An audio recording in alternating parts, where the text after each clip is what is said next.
இறைத்தூதர் ஸல்லல்லாஹு அலைஹி வஸல்லம் சொன்னார்கள், இறைவன் மீது வைக்க வேண்டிய நம்பிக்கையை நீங்கள் உறுதியாக வைத்தால், எல்லா நேரங்களிலும் என் இறைவன் மீது நம்பிக்கை வைக்கிறேன், அவன் எனக்கு போதுமானவன், இன்றைய கஷ்டத்தை நீக்குவதற்கு அவன் எனக்கு வாக்கு கொடுத்திருக்கிறான், அவனுடைய பாதையில் நான் முன்னேறுகிறேன், அவனை நோக்கி இந்த கஷ்டத்தையும் இந்த சிரமத்தையும் இந்த இருளையும் இந்த சோகத்தையும் என் இறைவன் நீக்குவான், அவன் நாடிய போது இதைவிட சிறந்த ஒன்றை எனக்கு கொடுப்பான் என்று இழப்புகளையும் நஷ்டங்களையும் ஏமாற்றங்களையும் அவதூறுகளையும் அவமானங்களையும் பற்றி கவலைப்படாமல் கண்ணியத்தையும் வெற்றியின் பாதையிலும் பயணிக்கக்கூடிய ஒரு மனிதன் இறைவன் மீது நம்பிக்கை வைத்தால், இறைத்தூதர் சொன்னார்கள், ஒரு பறவைக்கு இறைவன் எப்படி உணவளிப்பானோ அது போன்று உங்களுக்கும் உணவளிப்பான்.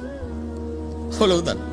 பறவைக்கு உணவளிக்கக்கூடியவன் உங்களுக்கும் உணவளிப்பான். ஆனால் அந்த பறவை, இறைத்தூதர் சொன்னார்கள், காலையில் வயிறு காலியாக செல்கிறது, மாலை வயிறு நிரம்ப திரும்பி வருகிறது. அது காலையில் பசியாகத்தான் போகிறது. ஏன்?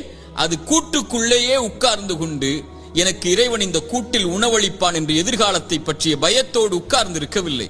கிளம்பி செல்கிறது இறைவன் உணவளிப்பான் என்று. மாலையில் வயிறு நிரம்ப வருகிறது.